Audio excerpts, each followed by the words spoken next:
With the cost of living raising everywhere in the world, let's take a look at some budget LiNing badminton rackets, namely the LiNing GeForce Superlite 3500 to 3700 rackets, as well as the Superlite Max 9. On the international market, LiNing have quite a few badminton racket series on the go, such as the X-Force, Aeronaut, Tectonic, Calibar, Blade X, Turbocharging and Windstorm. And all these series have top-end models going all the way down to the budget-friendly options. However, in order to be more competitive and able to react to localized market demands, LiNing have additional racket series, for example the Windlight, XP and GeForce. Even Turbo as well. In today's example, the LiNing GeForce Superlite series badminton rackets are widely available in Southeast Asia and Central Asia, but is non-existent in Europe.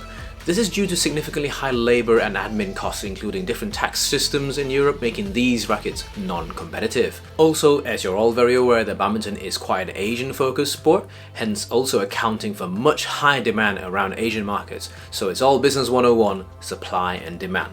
Today's thanks goes to Sunlight Sports, which provided me with these samples to test, and for those of you in India, you're in luck as I've got my discount code CKYW, which will save you some money when purchasing from the LiNing studio, link in the description below. So the LiNing GeForce Superlite series would be considered as an entry-level, fully molded graphite badminton rackets.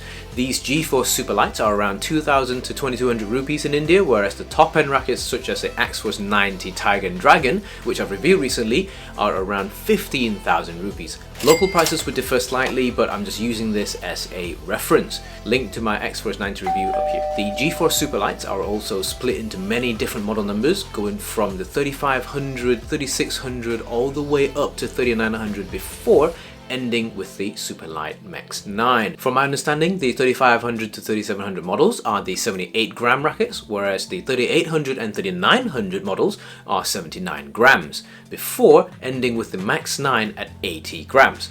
I'm not actually sure how LiNing is sorting these rackets, as on their stickers it says it has a 5 grams tolerance, but then again they're classifying the rackets with 1 gram differences at 78, 79 and 80 grams, so I'm not too sure what's going on there. In any case, the Superlite 3500 to 3900 will be considered a 5U badminton racket, whilst the Max 9 is a 4U racket model. In terms of looks, you have quite a few options for colour schemes for each model, and they all look pretty flashy with their matte finishing with very striking colour schemes. The 3500 demo that I have here is the black and green model, whilst the brighter looking 3700 is the navy orange model. For those of you looking at the Max 9, you will have 8 colour options to choose from, so you're spoiled for choice there. But the demo option that I have here today is the navy blue version. I'm also quite impressed that even at these entry-level rackets, LiNing are still using their logo embossed grommets across all of them. Very cool indeed. With the 3500 and 3700, you will find the top-end racket tech such as Aerotech beam system and dynamic optimum frame all present within these frames, so it's good to see trickle-down design philosophy being employed here. One thing to note from all three rackets would be its length. These rackets measured in at 670mm, which is 5mm shorter than a usual full-length badminton racket. Slightly shorter rackets also mean they swing faster at the same time. In terms of measurements, all three rackets had a shaft diameter of 7.4mm with a shaft length of 21.5cm. They also shared the same racket frame height and width at 24cm in height and 19cm in width, making them the widest badminton rackets I've reviewed on this channel so far. All three rackets also have a top half recessed frame, which LiNing might have labelled it as compressed groove. I would also like to note the recessed section around the 3 and 9 o'clock region for the 3500 and Max 9 were quite gradual in terms of the gradient, but the 3700 was a straight cut. I don't think this will affect any performance, but I thought I'd point it out for you guys. For racket frame thickness, the 3500 was thinnest at 9.8mm, with the Max 9 measuring in at 9.9mm and ending with the 3700 having a thickness of 10mm. For the record, frame thickness of 10mm is very thin indeed, and that also means they will be fast. Additionally, all three rackets had a grip length of 16.5cm and were all made in China. They also came in S1 grip size, which is equivalent to Yonex and Victor's G6, which I personally love very much. You can always make small grips thicker, but not the other way around. The 35 and 3700 had a silver butt cap with a red embossed LiNing logo, whilst the Max 9 had a 3D effect black butt cap. I strung all 3 rackets with LiNing #1 string at 27 by 29 pounds and they all held fine. Yes, they did flex slightly under tension, but it was certainly more than acceptable and no problems at all. All 3 rackets are also rated to 30 pounds. Looking at these measurements and figures thus far, it feels like you're getting a lot of racket for not a lot in money. So it's time to find out how they play. Starting with the 3700, and immediately I felt that this is certainly a head heavy racket. Yes, 5U rackets will generally feel head heavier as they don't have a lot of room left to shift some of the weight around, but surprisingly it was quite easy to play with and had decent power too. The LiNing #1 string felt fine with the 3700 with good, steady and predictable feeling coming off the racket. I would actually say the racket felt fairly stiff with not a lot of pliability or give from the shaft, so you will feel its stiffness as soon as you hit a shuttle with it. Coming from a normal full length racket, I certainly felt the 5mm shorter in size too. For the 3500, everything felt the same with the 3700 for me, except it felt head lighter, but still head heavy.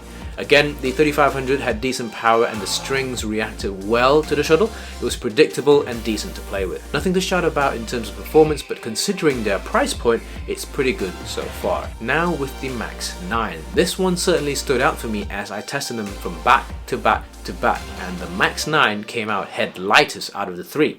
However, one thing that also stood out when playing with it was how stiff the racket felt overall.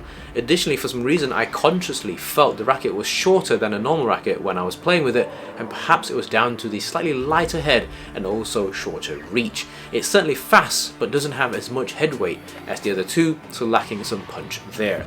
The touch and feel I thought was slightly better than the 35 and 3700, but only marginal. If you're looking for most power, go for the 3700. If you want more speed, go for the Max 9. Something in between, the 3500 is your racket there. So you guys will be asking, CK, if you're saying all these rackets aren't bad, so what's the differences compared to the top end rackets and why do they differ so much in price? And you're right, on technicality, these rackets will do everything you want it to do and do well. Clears, drops, smash, blocks, net, etc. and they will all do it fine. However, there's a significant difference when it comes to playability and comfort levels when comparing these 3 budget rackets to their top end counterparts. For example, I mentioned the 3700 had a stiff shaft and reminded me of hitting with a plank. The whole thing felt stiff throughout with very little pliability and feel. It felt like it was manufactured with a single material, whereas its top end rackets are certainly layered with different carbon layups which give you much better feel, feedback and response from the shaft. This results in a good amount of controlled pliability. I would compare them to the feeling of riding a bike with rim brakes and comparing them to hydraulic disc brakes.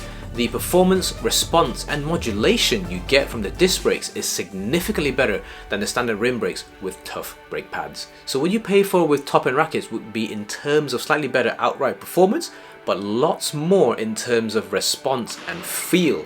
Hence, these 3 rackets are amazing in terms of value if you want something that's pretty consistent but at a fraction of the cost of a top tier racket. If your budget doesn't allow you to go up a tier in rackets, I would then give you a tip and recommend you opt in for the best strings you can on these rackets, as they will provide you with better response and feel. Thinner strings generally have a better response, but they're also less durable, so it's a compromise there. I don't normally review rackets at these price points, but I felt that they certainly brought a lot of value, especially if you're someone looking to not spend a lot of money on your first rackets. It's impossible to quantify if a top-end racket brings 10 times the performance compared to these budget rackets looking at the prices alone. We always get diminishing returns as we edge closer to the ultimate performance, but in the meantime, remember to use my discount code if you're purchasing from LiNing Studio, and I will see you in the next one.